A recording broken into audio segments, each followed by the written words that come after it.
Tá bom, vamos falar então dos anos de ouro aí do Rio de Janeiro, né? Acabou? Eu não sabia, achei que ainda estava.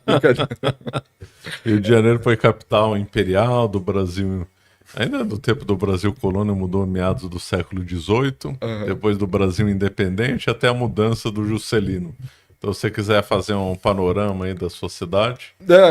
Enfim, eu acho que as pessoas confundem, eu acho que não entendem exatamente por que cidades existem, né? Muitas vezes cidades são consequências diretas de geografia. Na verdade, a maior parte das grandes cidades são consequências diretas de geografia, né? Você pode planejar uma cidade no meio do Planalto Central, você tem a liberdade de fazer isso. O Brasil tomou essa opção, mas alguns lugares são organicamente ocupados porque tem vantagens comparativas em relação ao território. Então, São Paulo é um caso muito claro para mim disso. São Paulo é a melhor parte do Planalto Paulista para se ocupar, né? O território, apesar de, para mim, ser bastante montanhoso, mas é relativamente mais plano, né? Se você seguir mais para o interior, e também um ponto logo após a Serra do Mar, né? Isso é uma coisa que tende a favorecer também a formação de cidade. Então, você tem mar ou rio e uma cadeia de montanhas. Logo antes da cadeia de montanhas, você tende a, por princípio, né, humano, de conveniência, você acaba tendo uma ocupação mais intensa ali. Eu acho que, para mim, claro, tem a iniciativa do José Anchieta, mas tem um planejamento estratégico também, né? O São Paulo não foi escolhido a esmo. E a gente vê esse tipo de princípio que forma São Paulo viajando pela estrada. Última parada antes da serra, né? Não é sempre. É sempre aquela parada que é mais. Né, tem uma comida melhor, tá mais cheia. Então, isso é um princípio humano intrínseco. O motivo da ocupação do Rio é que é um balneário natural. E mais ainda, né, em relação ao litoral brasileiro, que logo depois você tem o relevo de mar de morros toma conta, uma das faixas mais largas, planas que você tem no da nossa costa, e de melhor navegabilidade, né, o Rio Grande do Sul, apesar de ter um litoral relativamente plano, é extremamente mal navegável, né, e eu não sei das minúcias da obra, né, enfim, do navegar, né, mas, enfim, a ocupação tardia de Porto Alegre denuncia isso pra gente. Mas o Rio não só tem uma faixa muito larga, onde você pode ocupar, como você também tem a Baía de Guanabara, que é um ponto estratégico maravilhoso, altamente defensável, bonito, né? Eu não sei se isso entra em consideração na hora de fundar uma cidade, mas se entra, com certeza isso é um ponto. E você tem também rios que te permitiam adentrar, muitos rios, tá? Muitos rios. Que eles ficam na Baixada, não são mais navegáveis, são extremamente poluídos, mas que na época da primeira ocupação ali favoreciam você se alastrar rapidamente para o interior do estado. Fora que também o cultivo da cana acabou, né, sendo favorecido ali um pouco ao norte da cidade do Rio de Janeiro. Então, claro, é com ouro que a cidade vai tomar a sua importância, né, a estrada real que vai fazer do Rio de Janeiro a metrópole brasileira. Eu acho que isso é um dado que as pessoas esquecem. Hoje a gente olha São Paulo, é muito maior que o Rio, muito maior, quase o dobro. Mas isso é um fato relativamente recente da história do Brasil.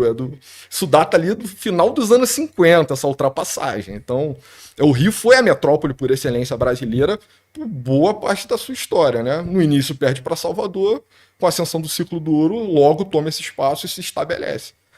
Eventualmente chega a família real, e aí você tem um ponto que é fundamental. Acho que tem um debate sobre onde foi fundado o Brasil. Eu vi que tinha uns livros ali infantis sobre Felipe Camarão. Eu acho que Batalha dos Guararapes é bem plausível como ponto de fundação do Brasil. Independência no Rio Ipiranga, né, o grito da independência, favorece os paulistas. Eu acho que também é um ponto razoável. Mas acho que talvez a ideia de Brasil tenha sido gestada na vinda da família real. Não é uma data oficial, tá? Não estou de acordo. Não, obviamente, mas a historiografia me condenaria. Acho que ninguém defenderia esse ponto. Mas acho que é razoável você imaginar que o Brasil estava podado em alguma medida pelo Pacto Colonial. Apesar das relações com a metrópole serem relativamente boas, mas, pô, você não podia ter uma universidade, né? Você não tinha você não podia emitir moeda, o comércio era muito restrito, etc. Então, o Brasil, ele estava podado, ele estava um pouco travado nesse projeto colonial, e com a vinda da família real, é uma enxurrada de recursos e uma enxurrada tecnológica também. Então, a gente tem o nosso banco, tem o nosso jardim botânico, tem a nossa biblioteca, tem um governo geral, você libera os portos, você libera, quer dizer, libera a indústria mais ou menos, né? Mas começa um processo de liberação comercial interno também, e o Rio floresce e logo também transmite essas tecnologias para o interior do Brasil. Não é um perfeito, né? Sei lá, para puxar um exemplo. Política monetária. O Brasil não acertou isso na República Velha, né? Tinha emissão em mais de um lugar, etc. Era confuso, mas antes da vinda da família real, cara, o Brasil era um país Era, né? A identidade eu acho que estava ali, mas não tinha os meios, né? Não tinha Estado. Você não tinha nem um embrião direito de um Estado moderno. A economia brasileira é muito informal naquela época, né? Sei lá, o Jorge Caldeira pontua, né? Que é um historiador que eu gosto muito da Academia Brasileira de Letras. Desde, sei lá, do século XVIII, Portugal já tinha noção de que aquilo ali era a vaca leiteira da coroa portuguesa, né? O Brasil tinha um porte econômico maior do que Portugal já naquela época.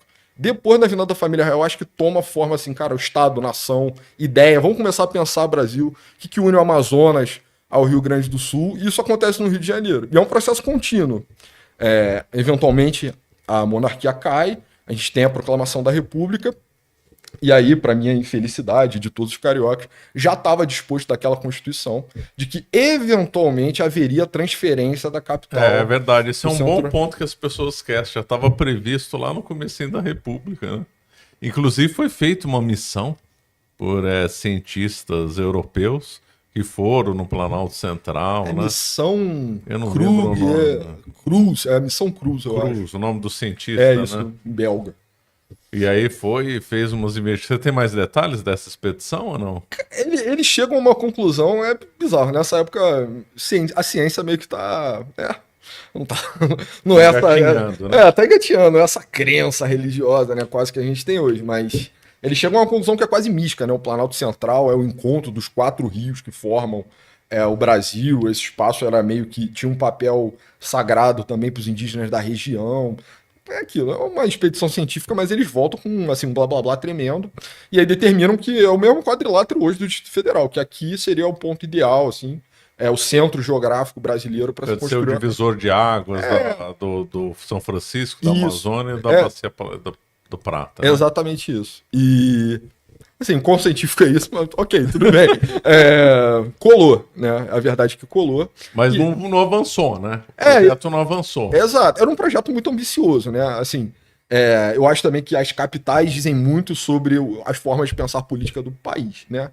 E eu acho que Brasília vai na contramão de uma visão democrática, tá? Em muitos sentidos, assim. Eu acho que a plenitude democrática, onde o poder está situado junto ao centro populacional, né? Acho que por princípio, assim, né? Então, quando a gente fala sobre absolutismo na França, a transição para Versalhes muitas vezes é tratada como um marco, né, de distanciamento do poder, autocracia, né? O absolutismo, isso está muito correlacionado. Então, por mais que as intenções, né, pelo menos em termos ideológicos, fossem trazer mais representatividade popular, Brasília era um projeto altamente antidemocrático. Ainda acho que tá? Eu conheci a primeira vez ano passado. Odiava muito, eu ficava, não, eu odeio essa cidade, eu odeio o Celino Kubitschek. Mas aí eu eventualmente fui lá conhecer. E aí continuou odiando. eu acabei gostando um pouco de Brasília, assim. Acho que se você entrar no estado de espírito ali, acho que você consegue entender a visão. Mas enfim. Gostou desse corte? Quer mais conteúdo como esse? Então você vai gostar muito do nosso site, onde nós compartilhamos conteúdos exclusivos gratuitos e os pagos também, caso você goste muito. Então entra lá que não tem nenhuma barreira, não tem nenhuma propaganda, não tem nenhuma taxa do YouTube que você vai gostar muito do conteúdo. Nos vemos lá. Valeu!